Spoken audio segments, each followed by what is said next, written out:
अस्सलाम वालेकुम स्टूडेंट्स, आज हम स्टार्ट करेंगे अपना second chapter biology first year का जिसका टाइटल है बायोलॉजिकल मॉलिक्यूल। अगर हम इस टाइटल की तरफ देखते हैं, इस टाइटल को समझते हैं तो बायो मीन्स लाइफ, मॉलिक्यूल्स ऐसे स्ट्रक्चर्स जो कि ऐसे स्टेबल स्ट्रक्चर जो कि बनते हैं दो से ज़्यादा एलिमेंट या एटम्स के मिलने से। तो बायोलॉजिकल मॉलिक्यूल्स ऐसे मॉलिक्यूल जो कि पाए जाते हैं लिविंग ऑर्गेनिज्म के अंदर, हम उन्हें कहते हैं बायोलॉजिकल मॉलिक्यूल्स। और हम कहाँ डिस्कस करेंगे इन मॉलिक्यूल्स को? किसी भी लिविंग ऑर्गेनिज्म के अंदर, यानी कि इस चैप्टर में हम उन मॉलिक्यूल्स के बारे में पढ़ने वाले हैं, डिस्कस करने वाले हैं जो कि बैक्टीरिया से लेकर एक वेल डेवलप्ड ह्यूमन बीइंग तक पाए जाते हैं। अब क्योंकि यहाँ बात हो रही है बहुत ही वर्सटाइल किस्म के मॉलिक्यूल्स की, बहुत ही डिफरेंट तरह के और बहुत ही ज़्यादा मॉलिक्यूल्स के बारे में, तो इसको सिर्फ बायोलॉजी में डिस्कस करना बेटा इतना आसान नहीं था। इसके लिए उसे एक अलग ब्रांच में डाल दिया गया है और उस ब्रांच का नाम है बायोकेमिस्ट्री। बायो मीन्स लाइफ और केमिस्ट्री का वर्ड अराइज हुआ है केमिकल से। अब हम इसको डिस्कस अगर हम करें तो branch of biology in which study of chemical components and process, यानी chemical process which are taking place within the living organism. यानी कि बायोकेमिस्ट्री क्या है? बायोकेमिस्ट्री ब्रांच है बायोलॉजी की जिसके अंदर हम क्या डिस्कस करते हैं? हम दो स्ट्रक्चर को डिस्कस करते हैं। एक केमिकल कंपोनेंट्स को डिस्कस करेंगे कि केमिकल कंपोनेंट्स और केमिकल प्रोसेस जो चल रहे होंगे या पाए जाएंगे लिविंग ऑर्गेनिज्म के अंदर, उन्हीं को ही डिस्कस करने के लिए जो ब्रांच बनाई गई है उसे कहा जाता है बायोकेमिस्ट्री। तो बच्चों, बायोकेमिस्ट्री क्या है? बायोकेमिस्ट्री ऐसी ब्रांच बायोलॉजी की जिसके अंदर हम ये जानने वाले हैं, ये पढ़ने वाले हैं कि लिविंग ऑर्गेनिज्म के अंदर केमिकल कंपोनेंट्स कौन से हैं और उनके अंदर कौन कौन से केमिकल रिएक्शंस चल रहे होते हैं। अब केमिकल कंपोनेंट को हम एक और नाम भी दे सकते हैं बायोलॉजिकल कंपाउंड्स, और केमिकल प्रोसेस को भी हम एक और नाम दे सकते हैं जिसे कहा जा सकता है केमिकल रिएक्शंस। ठीक है बच्चों, तो चाहे मैं कहूँ बायोलॉजिकल कंपाउंड तो आपने समझ जाना है हम केमिकल कंपोनेंट की बात कर रहे हैं। अगर मैं कहूँ केमिकल रिएक्शन या मेटाबॉलिज्म तो इसका मतलब है हम बात कर रहे हैं केमिकल प्रोसेस की। केमिकल रिएक्शन को बायोलॉजी के अंदर एक और टर्मिनोलॉजी के लिए भी यूज़ किया जाता है जो है मेटाबॉलिज्म। तो मेटाबॉलिज्म क्या है बेटा? इसकी डेफिनेशन बहुत इंपॉर्टेंट है। All chemical reactions which are taking place in a cell are called metabolism. जितने भी तरह के केमिकल रिएक्शन हैं, कुछ केमिकल्स मिल रहे हैं और एक बड़ा कंपाउंड बना रहे हैं, कुछ बड़े कंपाउंड टूट रहे हैं, यानी कि जितना भी सेल के अंदर तोड़ फोड़ का, केमिकल तोड़ फोड़ का आप कह सकते हैं जो प्रोसेस चल रहा है, जो केमिकल रिएक्शंस चल रहे हैं, उन्हें क्या कहा जाता है? उन्हें कहा जाता है मेटाबॉलिज्म। तो अब हमने ये आपने समझ लिया है कि जो टॉपिक है इंट्रो, इसके अंदर हम क्या पढ़ने वाले हैं? दो स्ट्रक्चर को पढ़ेंगे, दो टॉपिक को पढ़ेंगे। Number 1 chemical component, number 2 chemical reactions. तो सबसे पहले यहाँ पर हम डिस्कस करेंगे बायोलॉजिकल मॉलिक्यूल या बायोलॉजिकल कंपाउंड्स। तो अगर हम इसकी डेफिनेशन देखते हैं तो आपको पता है ऐसे मॉलिक्यूल, ऐसे कंपाउंड्स जो कि पाए जाएंगे लिविंग ऑर्गेनिज्म के अंदर, हम उन्हें कहेंगे बायोलॉजिकल मॉलिक्यूल्स और कंपाउंड्स। अब ये दो तरह के हैं जो लिविंग बॉडी के अंदर मौजूद हैं बेटा। अगर मैं लिविंग बॉडी कह रही हूँ तो सिर्फ ह्यूमन बीइंग की बात नहीं की जा रही, ये यूनिसेलुलर से लेकर most complex structure living organism तक की बात कर रहे हैं। तो दो तरह के मॉलिक्यूल हैं, यानी कि बायोलॉजिकल मॉलिक्यूल को दो तरह से हमने डिवाइड किया है। Number 1 organic, number 2 inorganic. Organic molecule ऐसे मॉलिक्यूल जिसके अंदर कार्बन और हाइड्रोजन दोनों ही को एग्जिस्टेड हैं, यानी कि दोनों ही एक मॉलिक्यूल के अंदर मौजूद हैं, तो हम उन्हें कहेंगे ऑर्गेनिक। और अगर ये दोनों ही एक साथ मौजूद नहीं हैं, यानी कि कार्बन और हाइड्रोजन किसी एक ही मॉलिक्यूल में अगर मौजूद नहीं होंगे, तो हम उन्हें कहेंगे इनऑर्गेनिक। बेटा आप लोग पहले भी इसके बारे में जानते होंगे, यानी कि एक मॉलिक्यूल जिसके अंदर कार्बन और हाइड्रोजन दोनों एक साथ हैं तो वो ऑर्गेनिक हैं, और अगर दोनों एक साथ नहीं हैं तो वो इनऑर्गेनिक है। तो ऑर्गेनिक कंपाउंड्स या मॉलिक्यूल में हम पढ़ते हैं जिसकी एग्जांपल है ग्लूकोज की, कार्बोहाइड्रेट यानी लिपिड, प्रोटीन और न्यूक्लिक एसिड। देखें आप यहाँ पर ग्लूकोज का आपको फार्मूला पता है C6H12O6, यानी कि कार्बन और हाइड्रोजन एक साथ मौजूद हैं। जबकि इनऑर्गेनिक में वाटर और कार्बन डाइऑक्साइड की मौजूद को हमने एग्जाम्पल के तौर पे लिया है, मौजूद है यहाँ पर। जैसे कि वाटर के अंदर भी H2O के अंदर भी कार्बन और हाइड्रोजन मौजूद नहीं है इकट्ठे, और कार्बन डाइऑक्साइड के अंदर भी हाइड्रोजन और कार्बन एक साथ मौजूद नहीं है।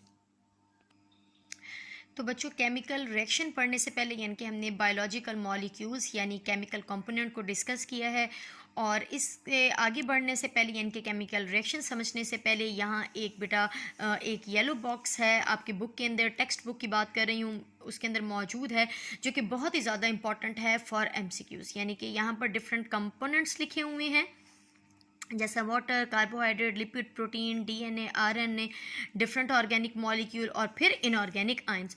और साथ में आपको यहाँ पर वेटेज दी गई है, परसेंटेज दी गई है कि एक तो यहाँ पर बताए गए हैं कुछ ऑर्गेनिक, इनऑर्गेनिक, और यहाँ पर आपको एक सिंपल सेल लिया गया है जो कि सिंपलेस्ट सेल है यानी कि बैक्टीरियल, और दूसरा एक मोस्ट डेवलप्ड सेल है जो कि है मेमेलियन सेल, जिसके अंदर यानी कि आप कह सकते हैं ह्यूमन बीइंग का सेल। सबसे पहले अगर हम देखेंगे वाटर, तो आप यहाँ देख सकते हैं वाटर बैक्टीरियल सेल में भी 70% है और मेमेलियन सेल के अंदर भी 70% है। कार्बोहाइड्रेट बैक्टीरिया के अंदर 15% है बेटा, ये टोटल वेट यहाँ पर काउंट हो रहा है, और मेमेलियन सेल के अंदर है जी 18%। फिर आप लिपिड देख सकते हैं बेटा, यहाँ पर डिफरेंट तरह से आपको बताए गए। अब एमसीक्यूज कैसे बन सकते हैं, सपोज करें पूछा गया है कि बैक्टीरियल सेल के अंदर डीएनए कितने परसेंट है, तो वो 1% ऑप्शन में हो सकता है, 2 है, 5 है, 6 है, तो 1 इज़ करेक्ट। इसके अलावा और क्या पूछा जा सकता है कि मेमेलियन सेल में ख़ास तौर पे अगर थोड़ा सा कंफ्यूज करने के लिए पूछा जाए कि ह्यूमन सेल के अंदर या बैक्टीरियल सेल को और क्या कह सकते हैं, प्रोकैरियोटिक सेल, और मेमेलियन सेल को और क्या कह सकते हैं, यूकैरियोटिक सेल। तो ये डिफरेंट आप कह सकते हैं, आपको कंफ्यूज करने के लिए एमसीक्यूज थोड़े से मॉडिफाई करके भी दिए जा सकते हैं। जैसे बैक्टीरियल सेल को और हम क्या कह सकते हैं, सपोज करें कि एक प्रोकैरियोटिक सेल में कार्बोहाइड्रेट की क्या क्वांटिटी है, तो प्रोकैरियोटिक सेल क्या होगा बच्चों, बैक्टीरियल सेल। मेमेलियन सेल को यूकैरियोटिक का भी पूछा जा सकता है, यहाँ पर ह्यूमन बीइंग के लिए भी पूछा जा सकता है। तो यहाँ पर ऊपर बेटा आप लोग मेंशन कर लीजिएगा अपनी टेक्स्ट बुक पर, या जो भी आप जिस भी रजिस्टर में या जिस भी नोटबुक में आप लेक्चर नोट करते हैं उस पर ये 2 अल्टरनेटिव नेम्स भी मेंशन कर दीजिएगा, ताकि एमसीक्यूज़ के टेस्ट में या एनुअल पेपर में आपको कोई मुश्किल ना हो। तो बच्चों हमने इंट्रोडक्शन में क्या पढ़ना था, हमने पढ़ना था केमिकल कंपोनेंट, जो कि हम पढ़ चुके हैं, जिन्हें हम बायोलॉजिकल मॉलिक्यूल्स भी कहते हैं। वो 2 तरह के होते हैं, ऑर्गेनिक और इनऑर्गेनिक। साथ में हमने एक चार्ट के थ्रू भी पढ़ा है कि किस तरह से हमारी बॉडी के अंदर मॉलिक्यूल्स ऑर्गेनिक और इनऑर्गेनिक मौजूद हैं, प्रोकैरियोटिक सेल में भी और यूकैरियोटिक सेल में भी। तो बच्चों जितने भी केमिकल रिएक्शन हमारी बॉडी के अंदर, हमारे सेल के अंदर हो रहे होते हैं, उन्हें क्या कहा जाता है, मेटाबॉलिज्म। मेटाबॉलिज्म के बच्चों 2 पार्ट्स हैं, 2 टाइप्स हैं, नंबर 1 एनाबॉलिज्म, नंबर 2 कैटाबॉलिज्म। तो बच्चों अगर सिंपल मॉलिक्यूल्स को, छोटे छोटे मॉलिक्यूल्स को कंबाइन करके जोड़ के एक बड़ा कॉम्प्लेक्स मॉलिक्यूल बनाते हैं, तो ये रिएक्शन कहलाता है एनाबॉलिज्म। यानी कि कोई छोटे छोटे मॉलिक्यूल्स आपस में मिले हैं और हमने क्या बनाया, एक बड़ा लार्ज कॉम्प्लेक्स मॉलिक्यूल बनाया है, तो ये क्या कहलाएगा, anabolism. Number 2 complex molecules break down into smaller और simple molecules is called catabolism. और ऐसा रिएक्शन जिसमें हम लार्ज मॉलिक्यूल्स को, कॉम्प्लेक्स मॉलिक्यूल्स को ब्रेक डाउन करते हैं, तोड़ देते हैं छोटे छोटे सिंपल मॉलिक्यूल में, तो वो क्या कहलाएगा, कैटाबॉलिज्म। तो बच्चों बहुत ईजीली आपको समझ आ गया होगा, अगर छोटे छोटे मॉलिक्यूल मिलकर लार्ज कॉम्प्लेक्स मॉलिक्यूल बनाते हैं तो एनाबॉलिज्म। ये भी हमारी बॉडी के अंदर रिएक्शन चल रहा होता है। और अगर एक लार्ज मॉलिक्यूल, एक कॉम्प्लेक्स मॉलिक्यूल टूट कर छोटे छोटे मॉलिक्यूल्स में बिखर जाता है या बना देता है छोटे मॉलिक्यूल्स, उन्हें कहा जाता है कैटाबॉलिज्म। अब एनाबॉलिज्म के अंदर हमेशा कॉम्प्लेक्स मॉलिक्यूल बनेंगे और कैटाबॉलिज्म के अंदर हमेशा सिंपल मॉलिक्यूल बनेंगे। तो बेटा मॉलिक्यूल दोनों में ही बनेंगे, एनाबॉलिज्म में कॉम्प्लेक्स बनेगा और कैटाबॉलिज्म में सिंपल बनेगा। ये मैंने थोड़ा सा अलग अलग एस्पेक्ट से भी आपको बताया ताकि एमसीक्यूज़ में आप कंफ्यूज ना हो। अच्छा जी, जब छोटे मॉलिक्यूल्स मिलकर एक बड़ा मॉलिक्यूल बनाएंगे तो बेटा एनर्जी का यूज़ करना पड़ेगा, यानी कि हमें एनर्जी देनी पड़ेगी लार्ज कॉम्प्लेक्स कंपाउंड बनाने के लिए। और जब वही कंपाउंड टूटेगा तो उसमें से एनर्जी रिलीज होगी। ठीक है, आई होप आपको यहाँ तक समझ आ गया होगा। बच्चों इसके एग्जाम्पल से अब आपको इजीली समझ आ जाएगा कि एनाबॉलिज्म जिसमें छोटे छोटे मॉलिक्यूल बड़ा एक कॉम्प्लेक्स मॉलिक्यूल बनाते हैं, उसकी एग्जाम्पल हमने ली है फोटोसिंथेसिस। और जो कॉम्प्लेक्स टूटकर छोटे छोटे मॉलिक्यूल बनाते हैं उन्हें कहा जाता है, उसकी एग्जाम्पल कैटाबॉलिज्म की हमने ली है रेस्पायरेशन। तो सबसे पहले हम एग्जाम्पल ले रहे हैं बच्चों एनाबॉलिज्म की। ये देखें छोटे छोटे मॉलिक्यूल हैं, कार्बन डाइऑक्साइड और वाटर, जिसके अंदर सनलाइट ऐड हुई है यानी कि एनर्जी का यूज़ हुआ है, और एक कॉम्प्लेक्स मॉलिक्यूल बना दिया है यानी कि C6H12O6 यानी कि ग्लूकोज। तो सिंपल छोटे छोटे मॉलिक्यूल बनाकर सिंपल मॉलिक्यूल जब कॉम्प्लेक्स मॉलिक्यूल बनाते हैं with the use of energy is called anabolism.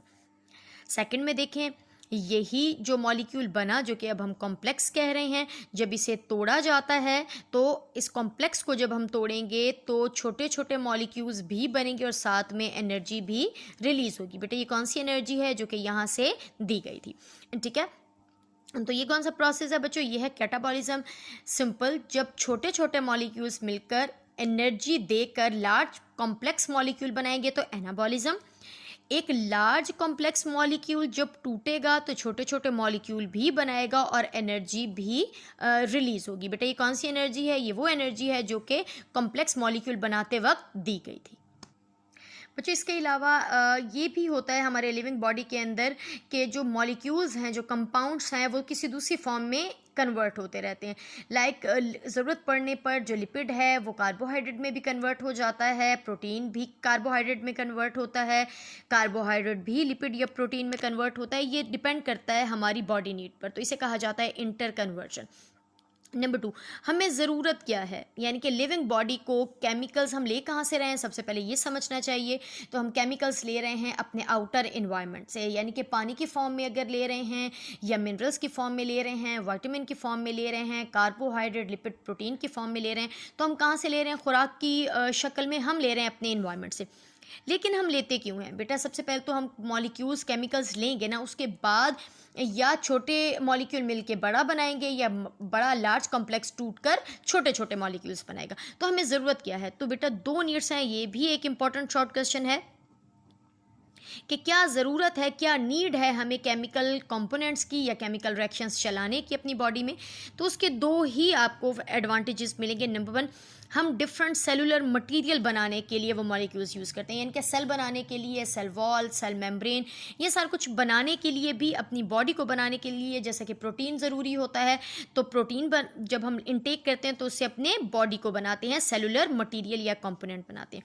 Number 2, कुछ ऐसे मॉलिक्यूल्स भी हम इनटेक करते हैं जिसको तोड़ने से हमें एनर्जी मिलती है, जैसा कि ग्लूकोज और लिपिड। और जब एनर्जी हमें मिलती है तो उस एनर्जी से हम अपनी लाइफ को कंटिन्यू रखने के लिए डिफरेंट काम करते हैं या डिफरेंट एक्टिविटीज़ को परफॉर्म करते हैं।